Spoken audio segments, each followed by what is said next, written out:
Well, good morning, everybody. You're very welcome here this morning to join us for the first event in the Beyond Cheering series, organised by the Irish Science and Technology Journalists Association, or ISTJA. I'm not sure what the weather is like with you, but it seems like we picked a good morning for our fireside chat. The Beyond Cheering series is taking a critical look at science coverage in the Irish media. We will also be having two more events in the series later on in the year. In September, we will be holding a workshop on what you can learn from science reporters to spot fake news and misinformation, which will be run by ISTJA members. And in November, we will run a panel discussion on science reporting in the Irish media. We will be announcing details of these nearer to the time, so please make sure to follow us on Twitter at ISTJA_IE for event details. So back to today's event. Our host, Maria Delaney, is an investigative journalist for Noteworthy, which is part of the journal.ie. And she is joined today by Dr. Declan Fahey, who is an associate professor at DCU's School of Communication and who researches the public communication of science. They will discuss if scientists are taking enough of a stand on critical issues and what can be done to prevent conspiracy theories taking hold. If you have any questions, please put them in the Q&A section at the bottom of your screen, and we'll put these to Declan towards the end of the webinar. You would also have seen a pop-up on your screen to let you know that the event is being recorded. I'll hand you over now to Maria. Thanks very much, Katrina.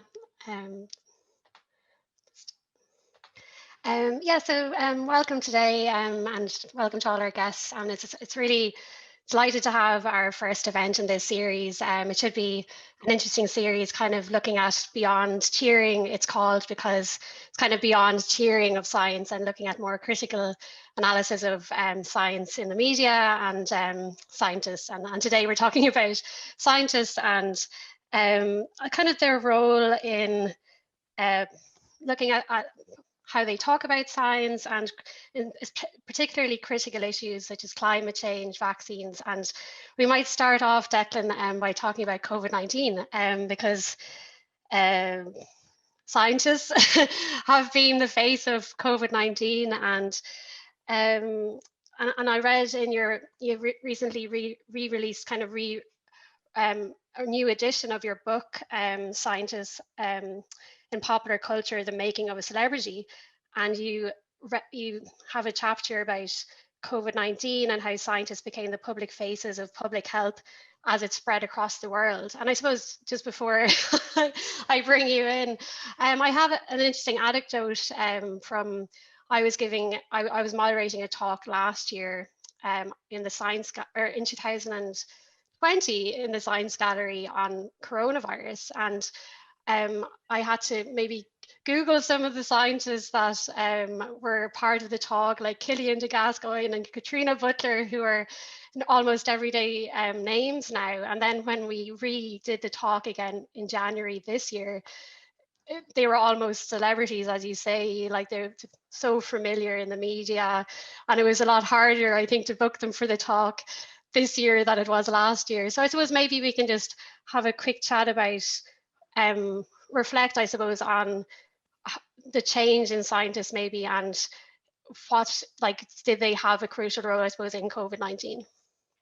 Well, thank you, Maria, and hello, everyone. I'm very pleased to be here. I think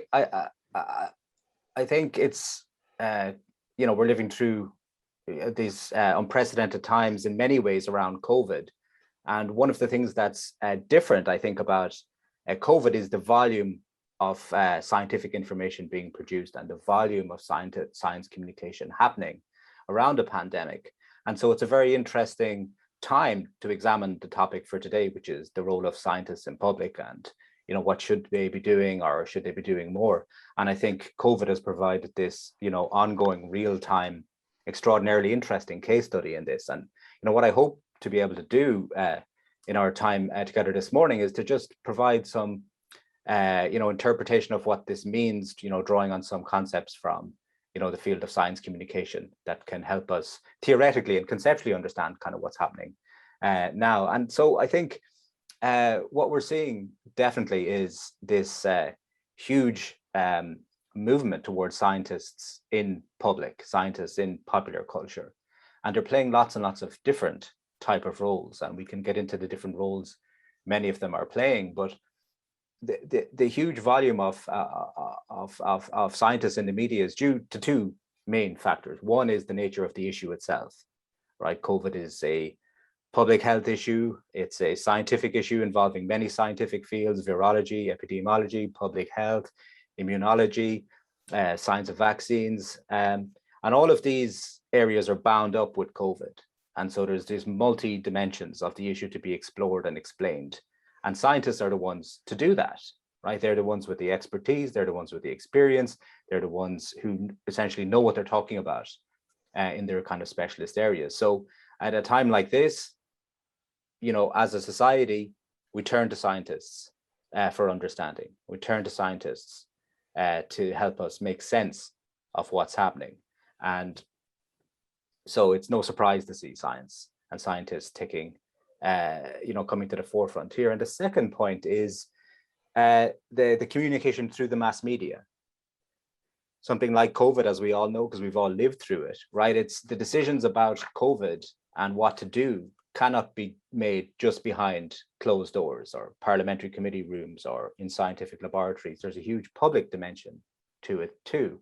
I think of all the public health measures that we've all adhered to in Ireland generally and lived through over the past year and a half, certainly. And so the public communication of science becomes a huge dimension of this as well.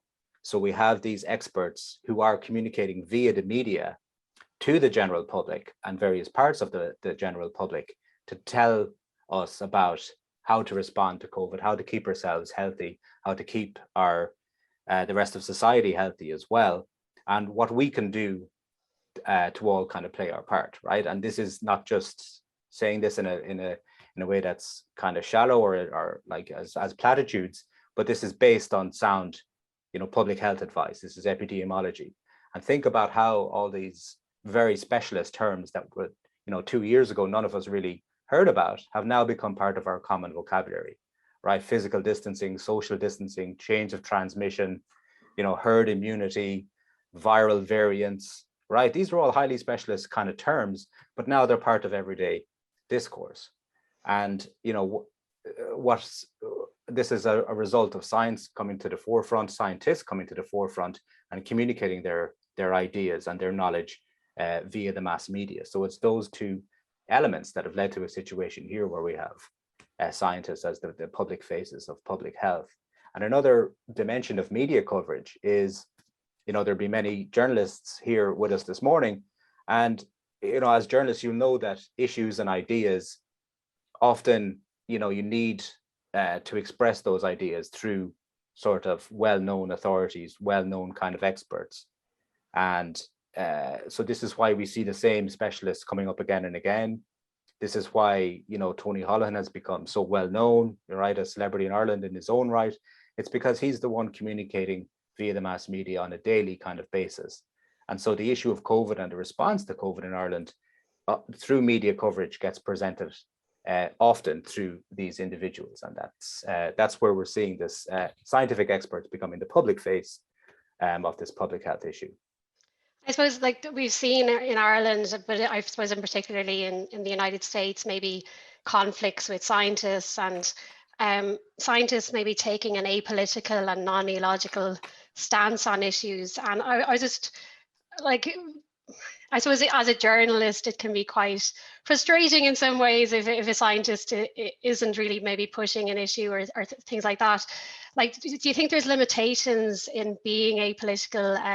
I suppose we've seen the kind of both spectrums in Ireland, perhaps apolitical, and then scientists also maybe going against the politics of the day. Like what kind of limitations do you think? And like, are scientists allowed to be political?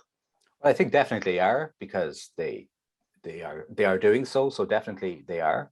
And so there's an issue here about, I mean, scientists are people. Scientists will have their own political views, their own values, but they'll also be part of a professional community that places an extraordinarily high value on logic and evidence and rationality. And that's how science works. And so scientists will also advocate for greater scientific evidence and greater scientific understanding as it applies to policy decisions around issues that concern science and health in this case. So absolutely, scientists can be political, but there is there, as I sometimes said, is there a difference between political and being partisan? And for, say, this is a question both for scientists themselves and also for journalists. And so for scientists themselves and their organizations, they'll have to make a choice about how much involvement they want to have, right? And so this goes beyond communicating the research, talking about a new paper, new findings, explaining an expert kind of a field. This is science moving strongly into the political domain, right? And you can't draw a fine line or a hard distinction between science and politics, right? Because so many issues are scientific. But what you'll have is scientists having to choose what kind of role do they want to play. Do they want to just provide information? This is the best available knowledge we have on an issue, and you, the policymakers, you sort that out and you decide what to do. And many scientists do adopt that role. It's kind of, here's our evidence, here's what we know. We're not policymakers, you decide what to do. And so then we see other scientists. And I think what you're referring to here in Ireland is the Independent Scientific Advocacy Group, the group involving Anthony Staines in DCU and Aoife McLysaght at Trinity and others. And they're very much taking on the role of sort of scientific advocates, if you like, issue advocates. They're saying that, it's not a case of here's the science, you go and decide what to do with it. It's actually, no, here's the scientific evidence, here's our interpretation of the scientific evidence, and here's what we think you should do as policymakers based upon this evidence. I think that's a really interesting case study. So that campaign for Zero COVID, I suppose if people aren't familiar with that group's name, would have come from them within Ireland. And so there has been some interesting discourse around that, like even say within the media, like what way do we have to put scientists against each other or scientists against the government? And also even within the scientific community, like I've heard pushback against some like scientists that maybe were advocating against maybe particular government policy or things like that. Like when scientists speak out on crucial issues like this, even if you agree or disagree with them, like are they potentially facing backlash? Like, is this why scientists maybe are hesitant to speak out early on issues, like say back in the day, such as climate change or vaccine and now with COVID, like are people thinking, oh, well, they just want to be the face of the media or looking for attention or things like I've just heard like kind of those things reflected around. So like what way will scientists face, will they face backlash, I suppose, if they are speaking out on these kind of crucial issues? Well, it's been a trend historically around scientists in the media, right? It's often been this contentious kind of thing, right? And it's if scientists are in the media, are they seeking attention? Are they seeking publicity? Are they seeking career advancement? Right? That's often the harsh kind of criticism. But I would take a much more generous and sympathetic point of view. Like, for example, there was an interview, I think in the Irish Times with Aoife McLysaght, and she was asked why she's involved with the Zero COVID group. And her answer was that, she wanted to explain to the public the scientific rationale of decisions. She also was frustrated at government policy, and she believed there was a better way to deal with and manage the COVID situation. And she would draw on her own expertise to kind of do that. So I see that as being positive. I see that as being, contributing to public life and public kind of discourse. And I think I would advocate for more and more scientists to kind of do that, right? Because the media will cover the issue, regardless. So I think it's better to have more scientific voices in the mix and more scientific voices contributing to this public debate, because I think it ultimately can lead to better scientific literacy or public understanding of science. And, one of those things to understand that I've enjoyed, well, not enjoyed, but from a professional point of view, found very, very interesting is, anybody who studies science close up or knows science close up knows that, science doesn't speak with one voice. So when people say the science says, right, I mean, that's just not the case. Right, there are a range of different views in science, And I think it's good to communicate this idea that there are a range of different ways of looking at evidence and interpreting evidence and deciding what to do about it. You know, scientists do this all the time, every day in their day-to-day work, but somehow this uncertainty disappears sometimes when it moves into the public realm. And I think it's better from the public understanding of science to have these differences of opinion aired openly. But you mentioned there journalists and the role of journalists, and I'm speaking to a lot of journalists, and so you will know these issues better often than I will from your day-to-day work. But this presents a particular challenge for journalists, right? Because you have all these different scientific voices, right? And so the government is advocating this strategy of suppression, or I guess, and this strategy of elimination is the other side of it. How are we going to make sense of this? Well, they're all scientists, they're all saying this. I thought science is supposed to provide us with the answers. And that's a challenge for journalists. And that's why, an organization like ISTA, with its focus on professionalized science journalism, is so important around issues like this. And when I teach, debates like this, complex debates, I draw on some of the ideas of Andrew Revkin, who some of your members in the audience might know, longtime science and environment correspondent for the New York Times. And he was one of those journalists who reflects very deeply on the practice of journalism and science journalism. And what he learned through long and hard practice was that in areas like this, one of the roles for journalists, right, where you have one side here, another side here, you don't pit them one against the other, right? That's the kind of political reporting, right? Party A says this, party B says this, let's just balance it up here and whatever happens, happens. He argues that no, science reporters have an extra duty, they have an extra responsibility here. And he says that you need to search out for areas of deep consensus, his term, deep consensus. So what are the major areas of deep consensus between, say the government's point of view and the advocacy scientists' point of view, right? Just calling them advocacy scientists for shorthand. What are the areas of deep consensus there? And I think, if reported like that, we find that there are actually huge areas of agreement between all the scientists. There are some areas where there are differences, but those differences might be small, they might be large, but it's not a case of either or, right strategy, wrong strategy. But there are huge areas of agreement and there are huge areas of uncertainty. And so this is why COVID is so difficult, right? There's so much uncertainty around it. And uncertainty is one of the most difficult things to communicate. I mean, think about it. We didn't know anything about this 18 months ago. There's been, it's been a moving target for scientists, right, to try and understand. They've had to communicate this to the public to get public support and public adherence to these measures. But also, they're trying to communicate facts that might turn out, to be wrong down the line. Like there's been so much evidence published around COVID, much of it's going to be proved incorrect, but it was right at the time. Yeah. So again, this uncertainty is a huge communication challenge and one in which journalists have a huge role to play.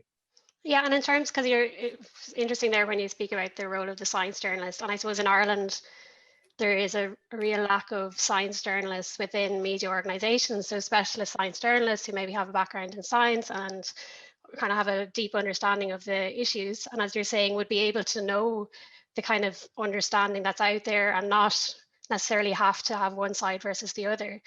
And when you think about that, in terms of, like, say, when I was reporting or talking to people about the pandemic, towards the start of it, you had a lot of new scientists who hadn't really spoke to the media before in areas like virology or immunology and things like that. And they would have maybe spoken a lot broader about the issues maybe towards the start of the pandemic, but perhaps then had a lot more experience with the media and then became a lot more hesitant. So when I approached them maybe the next year, they would only speak very specifically about their research topic or something like that. And maybe to me, they might speak a bit broader because I have a background in science, a science journalist.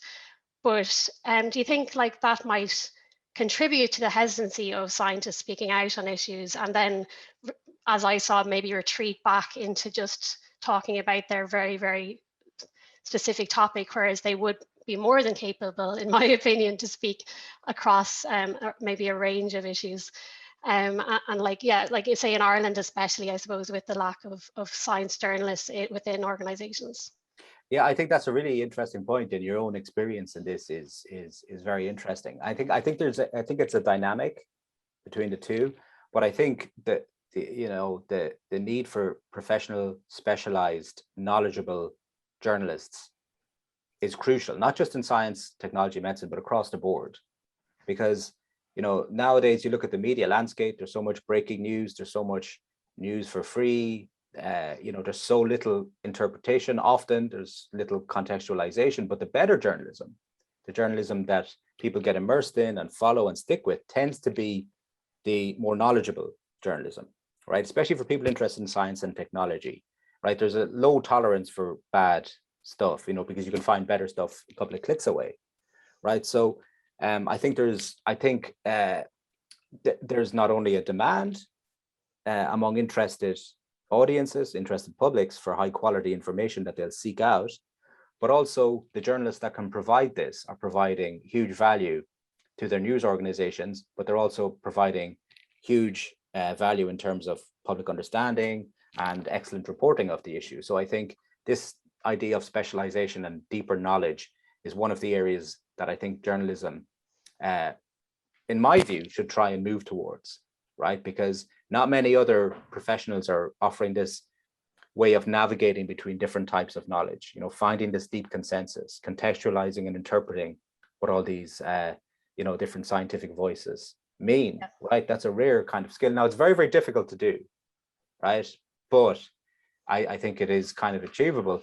And to your point about sources, any journalist in any field will tell you need to build a relationship with your sources, right? Like, it's unlikely that you'll call up somebody out of the blue and have a brilliant chat with them to give you everything you need for your story and they'll trust you immediately. It's usually a longer term kind of process, right? And so, just as you describe it there, you might build up a relationship with somebody, they'll trust you, they'll know that you're knowledgeable about the issue, you'll present their views and the information in an intelligent and clear kind of a way. And so over time, you might be able to talk more broadly around an issue, right? But it depends on the scientists themselves. Some scientists will decide, no, I don't want to speak outside my expertise. The foundation of my ethos, the foundation of my value lies in my experience and expertise. And I don't want to go outside that. That's fine. So the onus then on you as a journalist is to try and find other kind of sources. Yeah. And it's difficult, right? So say around COVID, or around climate, which are policy issues and scientific issues, you'll have to try and seek out and find these perfect sources that, exist in both of those worlds, in the policy world and in the scientific world, or maybe work in both. And if you can find those kind of sources, they'll be able to speak to both areas. But it's very difficult to find those. And it demands work on behalf of the journalists beyond just, ringing around the usual kind of suspects or your usual kind of sources.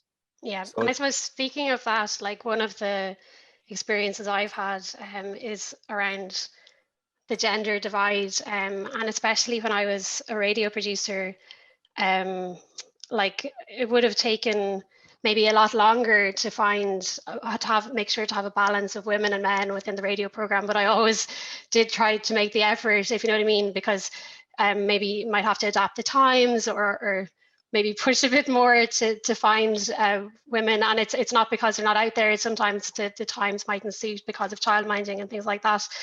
But you did write that there's been a notable aspect of celebrity scientists, which is the overrepresentation of men.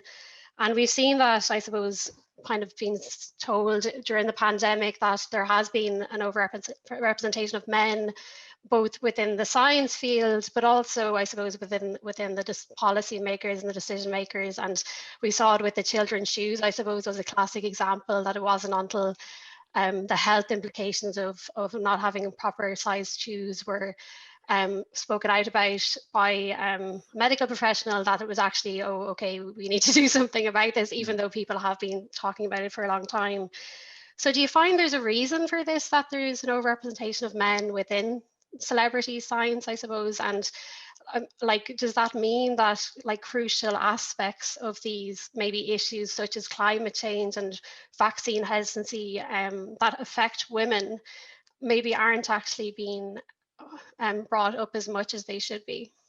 I mean, it could be. It could be. I don't have definite answers, but I can talk a little bit from my own research about what might be kind of contributing to this. And you know, if I use an example from the UK that I wrote about, and it was Susan Greenfield, who was you know, professor at Oxford. She was head of the Royal Institution, and during the 1990s and 2000s especially was a huge public presence, and one of the few female celebrity scientists at the time who had a huge profile.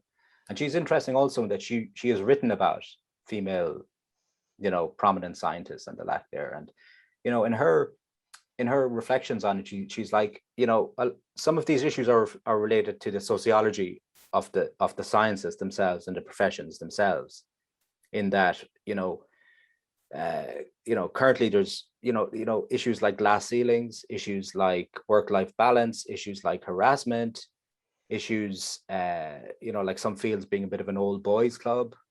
You know, a very interesting book a few years ago, Lab Girl by Hope Jaron. You know, she's talking about her career in botany.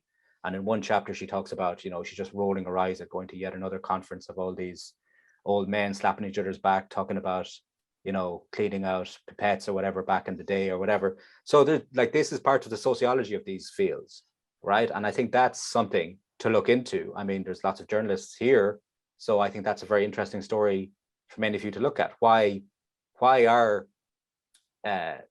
most of the prominent scientists, almost all of them, why are they men here in Ireland, right? And is it the same in the UK? Is it the same elsewhere? Why is that? I mean, that is a story that you can do some kind of digging into.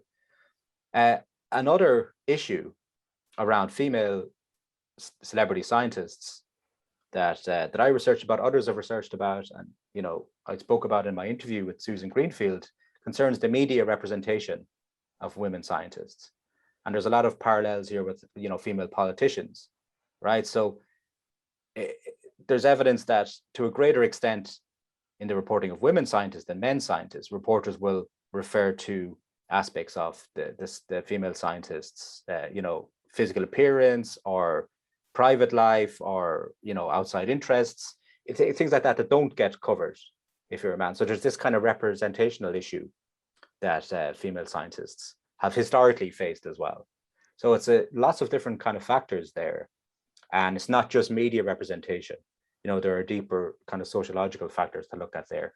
And so one consequence is that, you know, one book looked at the history of science on American television, and it was male dominated. And one conclusion of the author was that, you know, one conclusion is that, you know, science becomes this male preserve, you know, that science is something that men do, right? And it's not true. It's not borne out in, you know, undergraduate classes, et cetera, but there's something around, you know, getting around the media. I mean, it's changing an awful lot now, right? It's improved in terms of gender balance enormously, but the factors around this are kind of deep.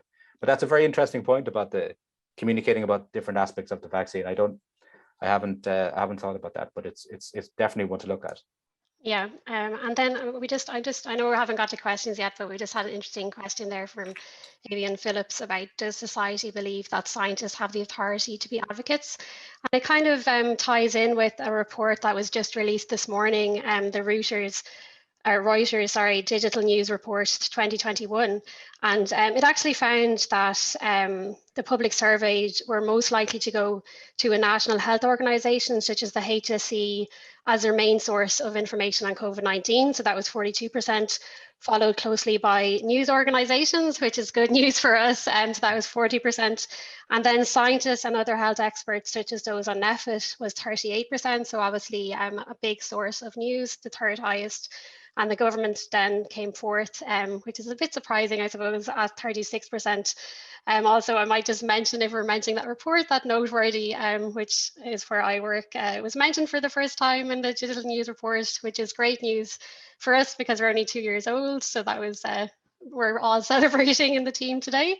But yeah, like I suppose just in terms of that then, do society believe that scientists have the authority to be advocates? As you can see there in that report, they do, like they're the third highest source of COVID information. Just and obviously news was higher than that. But like, what do you think, Declan? Like, how maybe we can look back in history as well in terms of advocates for science. Like, have people always given them authority? Have we always listened to scientists, or like, have there been any spells that we kind of pushed against science, and should we be wary of that, I suppose, in the age that's, like, you know, with social media and some push against science at the moment? Well, it's a very good question, and it's a question that you know, scientific disciplines and scientific communities have kind of within themselves all the time, even among you know, some disciplines that have, you know, advocated for policy, such as, say, conservation biology, right? There's history of meetings of conservation biologists arguing, should we just, you know, research conservation issues, or should we push policies in order to preserve conservation, right? And it's not cut and dried within different fields. But if you look at the history of the environment, it provides an interesting kind of a case study, right? You look at, you know, ecology, environmental science, you look at some climate science, right? In a lot of these areas, scientists are playing an advocate role. They're advocating for greater political attention, greater public attention, more policy responses to these issues, right? They're going beyond just, you know, here's science from the various fields contributing to climate science. Now it's up to you to do something about it, right? So this is a live kind of issue. Some would say, yes, we have a moral duty to advocate on these issues. Some will say, no, we just provide the evidence. So if you think about, you know, one very prominent scientist recently is Mike Ryan of the WHO, who has, you know, been communicating a large amount around COVID, but his communication is, you know, say we take Tony Holohan, his communication is, you know, very, these are the rates of infection, these are the deaths, hospitalizations, this is what we need to do over the next few days. You know, it's very public health guidelines. It's quite narrow in his what he's willing to speak about. Whereas if you read Mike Ryan's speeches, listen to his interviews, you know, listen to his, he got an award from Trócaire, I think earlier this year, and he gave a speech. And, you know, it's a really, really interesting speech from a science and society point of view. Like, he's talking about, you know, that as a global society, we're creating the conditions for epidemics like COVID, right? We're pushing the planet too far. We're breaking down ecosystems, leading to spillovers, leading to new viruses. He's talking about global health inequalities. He's talking about the moral need to supply vaccines to the developing world, right? And so, you know, this is strong, like, it's based in a very strong worldview and a view of, you know, the proper role of public health scientists in the world, right? And I'd be hugely sympathetic to his kind of a view. But it's not just, here are the cut and dried facts, now you go and do something about it. And does he have authority and trust? I think so. Yeah. But again, you know, science doesn't speak with one voice. There are many different kind of voices. Yeah, and I suppose when you say that, like you wrote in your book as well, that the celebrity scientist is associated with discourses of truth, reason, and rationality. And like, as you're saying there, like, I suppose when I listen to Mike Ryan, like, he kind of appeals more to your emotions, I would think.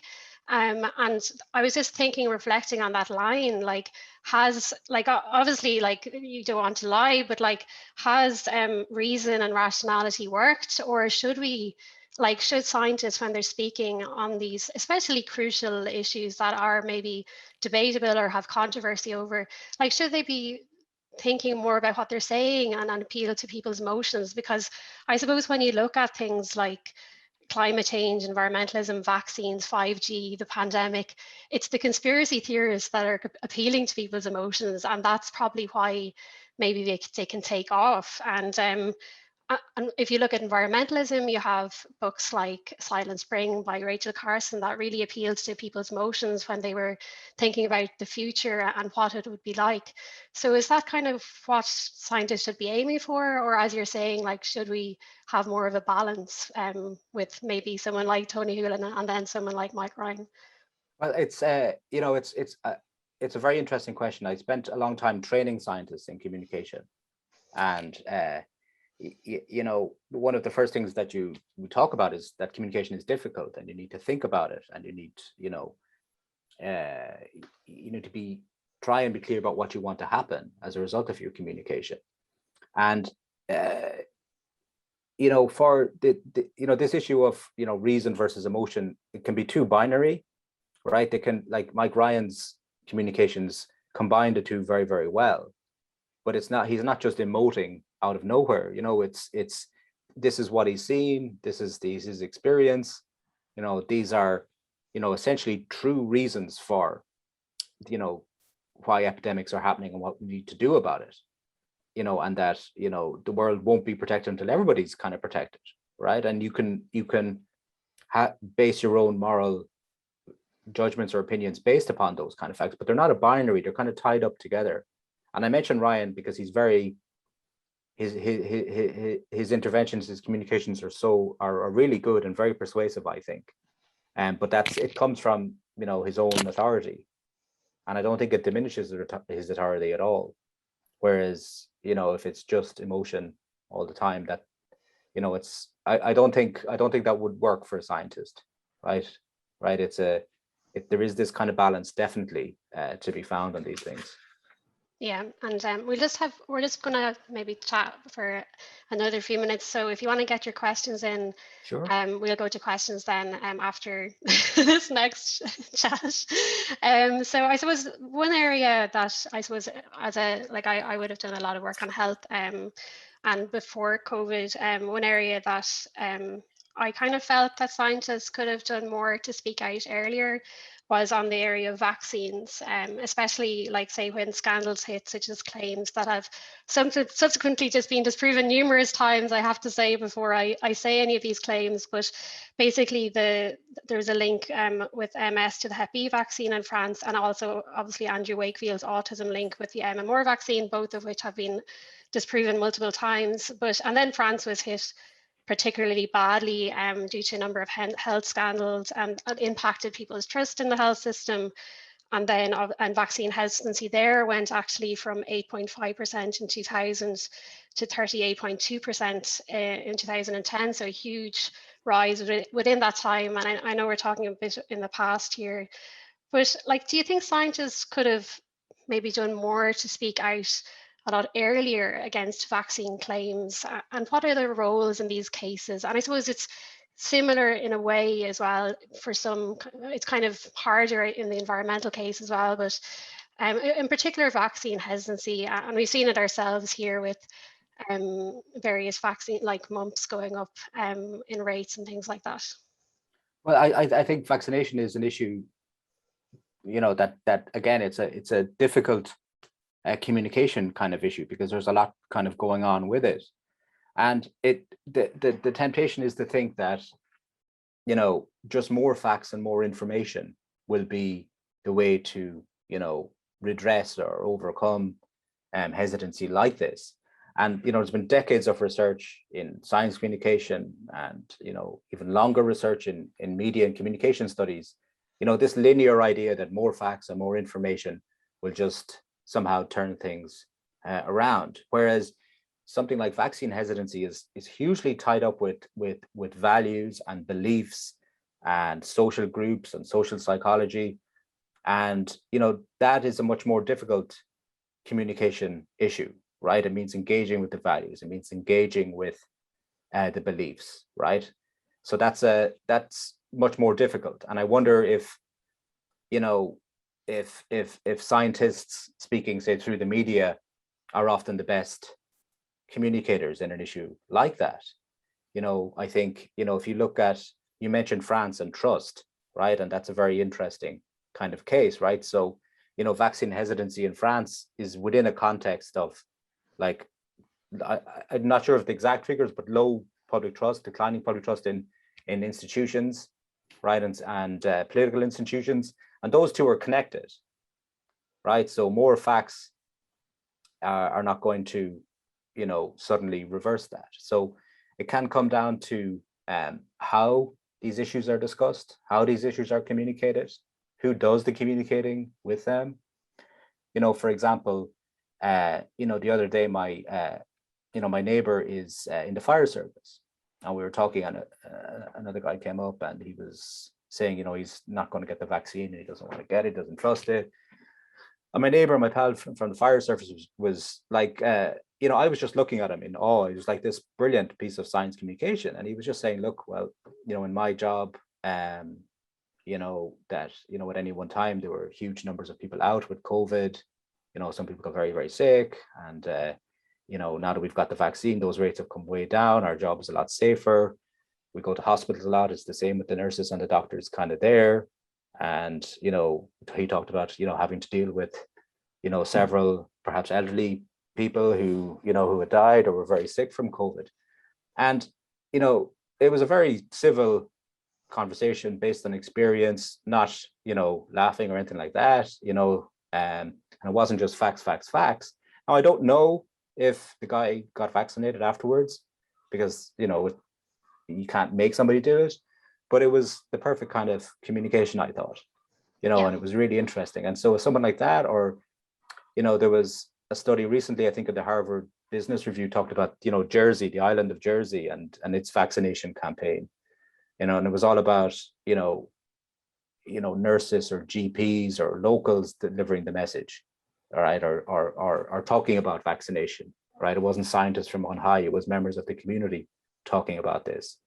And it is like, you know, again, it's anecdotally, but you hear stories. I've heard 2 stories of, you know, elderly relatives who didn't want to get vaccinated, and then some of their friends got vaccinated, so they had to get vaccinated, or, you know, so it's And I suppose if you look at Ireland as well, the HPV vaccine is a great example of yes, the hesitancy towards that. And then Laura Brennan, amazing advocate, speaking out and doing the documentary and everything like that, and the rates have gone up again. So it just shows that maybe it's true what you're saying, that scientists aren't always the people that need to talk out about these issues. no, this is a long-standing, you know, this is a long-standing idea in communication studies, you know, the 2-step flow of influence, right? That it's like the scientists might be the ones sending out, you know, telling people to get vaccinated, but it mightn't work. But who people listen to is somebody who's in their peer group, you know, who has influence over them, and they're, you know, who's the same as them, same interests, right? Same demographic. They often have a lot more trust, right? And so they're the people to influence perhaps first, and then they can in turn influence kind of others. So this 2-step flow of influence is perhaps a if I, you know, strategically, it's probably a better way to go about something like this. Right, and we'll just get to the questions now. So again, if there's any more questions, put them in the Q&A. And we just have one from Barbara Gormley here, to yourself, Declan. Do you feel the coverage in Ireland has been forensic enough? I presume that's about COVID-19. Hey, Barbara. Well, I will look. It's a very difficult one, right, to cover, because what you have is a lot of, we talked about specialization earlier on. So you have a lot of journalists who perhaps weren't specialists, you know, studying up on COVID and learning about it kind of in real time and reporting on it, right? And that is no easy thing. So, you know, I don't want to be down on journalists, because I think journalists now, they're stretched, they're doing an awful lot. You know, the industry is going through a lot of change. So I think they've done a very solid job, I think, right? But of course it could be better. And it could be better in lots of different ways. I spoke about, you know, you mentioned forensic there is a good way to look at it. I would like to see potentially more diverse sourcing practices among the journalists, right? Beyond just the HSE all the time, right? Even the advocacy group we mentioned earlier on, I'd like to see a bit more engagement with their ideas. I think, you know, the vast amount of scientific research published around COVID and lots of interesting editorials from different, you know, major scientific journals perhaps have not been drawn on enough. right? And again, this goes back to the role of the science journalist now. It's often not just the reporting of new things, it's making sense of all the information out there, you know, interpreting it, drawing all these things together. And that's very difficult. And that's kind of what we're trying to promote within the within ISJA, is that it's not just reporting what science is happening. It's kind of, and this is kind of what this event is about, is it's beyond kind of cheering of science and going, oh, look at this new research. It's the crucial critical analysis that is important. And it kind of leads us on to a question by Catherine Gallagher, just about do you think that there's a tug between political journalists and science journalists? And is it particularly difficult in a crisis to find balance? And we kind of touched on that, as you're saying, in terms of the balance factor. But yeah, like in terms of that tug, like it's probably, like a lot of journalists in Ireland are general reporters. So it's not necessarily that tug, is that they're actually reporting on politics and science at the same time. So, and that's happening more and more in news organizations as well. But if I could answer that, that's a very good question. And hello, Catherine. Catherine is a PhD student at DCU and a former journalism degree graduate. Well, I think this is again, it's been a phenomenon that's been studied, especially around climate, right? Where the issue, you know, climate in many ways has moved from a scientific issue to a kind of a policy issue, all right, and policy responses in many ways, right? But what tends to happen, once it moves away from science journalists into the political realm, where political journalists cover it, right? It falls under the traditional ways that political journalists report on issues, as conflict, as controversy, right? They report on the strategy, right? The strategy behind the government's thinking on things, right? And it can become a little bit insidery. And I think, you know, it actually, the advances in science journalism have been undoing a lot of the practices from political reporting, right? This, you know, point counterpoint, right? These kind of ludicrous debates we see between people that end up, you know, not enhancing any kind of understanding. And you know, it becomes about, you know, parties emphasizing their own kind of things as well. So it happens, and this movement to political realm, and I would prefer to see it, you know, either stay in the scientific realm with science reporters, rather not in this, but have science reporters cover it. But again, those science reporters will need to broaden their own coverage to talk to these sources in the interface between science and politics, to talk about it in that kind of a way. Because I think public understanding, frankly, is lessened when it moves into the work of political reporters only. Yeah, and we have there's actually a good sketch in Foil Arms and a Hog where they have that balance. Oh, really? Okay. Absolutely haywire, but yeah. Catherine Collins has a question here, ISJA member. Do you think that scientists only really become vocal about issues when there's a crisis? For example, climate change became a crisis, then COVID-19 became a crisis. And do you think that scientists need to be communicating on these issues earlier? I suppose the thing is, like, will people listen to them earlier if they're talking about a pandemic? I know that, like, say, science reporter Maren McKenna was talking about issues to do with pandemic and how we weren't prepared at all for it well in advance of COVID, but I'm not sure that many people actually read what she was saying. So, and obviously she would have talked to a lot of scientists about it. But Declan, what do you think? Like, are we just leaving scientists kind of in hot water to clean up our messes?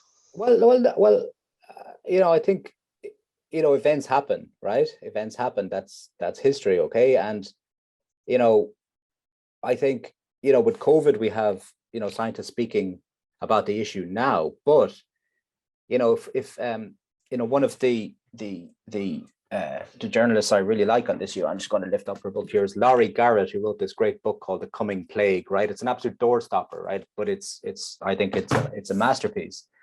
But one of the things she does in that book is trace the history of this field, right? So, you know, broadly, this field about, you know, pandemics, right? It's emerging infectious diseases.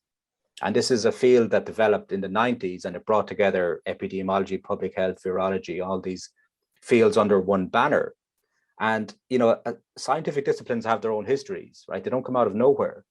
And, you know, as she documents there, you know, from the late 80s, these specialists got together, had conferences, issued reports, had a journal. And the aim there was not only to build knowledge in the field, but to create this base of knowledge that would help inform policy, right? So this is a very long process, but all of this work over several decades has gone into the responses now to COVID, right? And we saw the responses to SARS, we saw the responses to bird flu, so this field has contributed valuable knowledge to public understanding and political responses. It's just that in this part of the world, we haven't been paying perhaps as much attention as we ought to be. But contrast that situation with Asian countries who have, right? And consequently, their responses have been, undoubtedly in many countries far, far better than ours, because it has been more of a present threat to them. And these scientists have had much more, I guess, of a voice and impact in policy. Yeah. And then I suppose when we're talking about impact here, Claudia Fraccola, apologies if that's not pronounced right. How do scientists, SciComm, reach out to communities who are not inclined to read science pieces, and good science reporting are often higher level than might be accessible? Well, I would argue that that's not good science reporting, to be honest, if it's not accessible. I suppose that's one of my main aims when I started, was to have this aimed to the public. But I suppose when we're looking at that, like, how do scientists normalize science consumption? There's a media has a huge role to play in this as well. Like, it's not just scientists or science communicators, like as we're saying, like having more science journalists, having more science pages within the newspapers, which is not very common at the moment in Ireland. But in terms of scientists and science communicators, Declan, how can they reach maybe communities that don't necessarily reach for the science pages? Well, I mean, it's, a lot of us are, interested in the media and journalism here. So we tend to view everything through the kind of journalism and media. A problem in the media is solved by the media, right? And that's, I think, not always the case, right? Say you mentioned earlier conspiracy theories. This is a similar kind of thing. So, often we overestimate what journalism can do. Something like this is actually, an education issue, and critical thinking, understanding science, thinking for yourself, right? These are the issues that teachers specialize in and deal in. And so for many of these kind of problems, right, scientists in the media will do far, far, far, far less than science teachers. And they're the ones who can, impart these critical thinking skills, on their students, right? Considering the access to education here in Ireland, right? And so often, there are some problems and issues that journalism itself can't solve, right? Journalism can draw attention to these issues and can report upon these issues, but sometimes it's a broader social response that's kind of needed on this. Yeah. And I might just have one last question before we wrap up. And it's kind of two questions that are very similar here. So Rebecca O'Neill asks, are there drawbacks to celebrity scientists, specifically perhaps when they speak very far outside their specialization, where they encourage journalists to consult those areas of specialist knowledge? And then also Stephen Farrell says that Mr. Houlihan was also subjected to severe criticism on social media for his intervention, particularly most recently about socialing outdoors in very large groups. And there seems to be no supportive comments from political establishment around this after his intervention. And would you feel this might be a factor in some scientists not becoming advocates around issues? And I suppose we talked briefly about that, kind of the pushback, and that might spur hesitancy. But like, what do you think, Declan, I suppose, on those questions? Well, yeah, I mean, there's a history of, tension around scientists who become celebrity kind of figures, right? Some of it is jealousy, some of it is based on the clash of norms, right? So you have science which emphasize the collective and collective knowledge and peer development of knowledge versus the sort of individualism of celebrity, right? So there is a kind of a clash in the ethos of science around that, and so I think it has been a feature historically. Most pronounced, the example that's always used is Carl Sagan, right? So he was denied tenure and he was denied membership to the U.S. National Academies of Science, and his biographers have concluded that it was his kind of stardom and his public profile that mitigated against that. That somebody who's this prominent in popular culture can't be a good scientist, right? And I think that's been there historically, this Sagan effect, as it has been called. But I think it's become less and less prominent over time, you know, as scientists have been sort of encouraged to engage with society, which I think is a really, really good thing, right? You know, many scientists are, you know, you know, they work for the state, they're paid by the taxpayers, so they have a sort of a duty to explain their work, and they have a duty to add their expertise to public kind of discussions. Yeah, and so now sort of public profile is not as oppositional to scientific reputation as it kind of once was, right? You see a lot of scientists now, like what I wrote about in my book was Brian Greene, the string theorist, right, whose scientific reputation sort of influences popular reputation. His popular representation helped influence his scientific representation, and he hasn't really suffered the same kind of career setbacks. But again, it's like any figures in public life, I think, coming forward now, that there will be backlash on social media. But as with anything, it's kind of, you know, what does backlash on social media mean? Like, who is doing the backlash, right?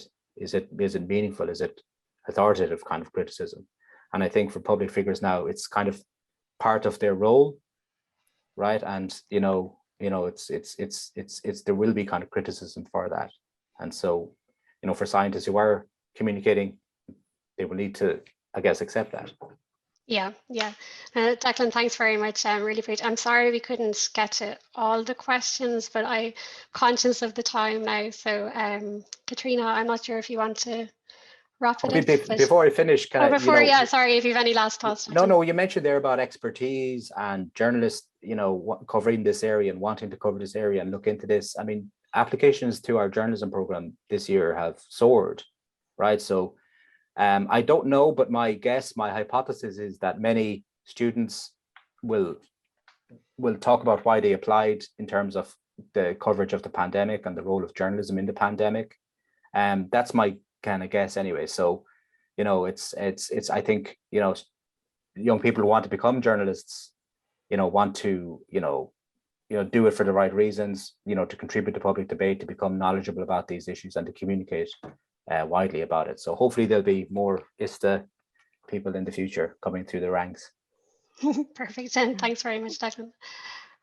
Okay, well, thank you all again for joining us this morning, and it was great to see so many questions coming in. I'd like to say especially thanks to Declan and Maria for such an illuminating discussion, and thanks also to ISTA Events Committee members Catherine Collins and Marie Boren for helping to organise this event. We do hope that you will be able to join us at our upcoming events in this series in September and November. Please keep an eye on our Twitter account, and it's in the chat there. It's at ISCHET_IE for more details. For those interested in becoming a member of the Irish Science and Technology Journalists Association, you can find more details on our website, and that's also in the chat, and that's istja.ie/join. Thank you all and have a nice day. Thanks very much. Bye. Bye-bye.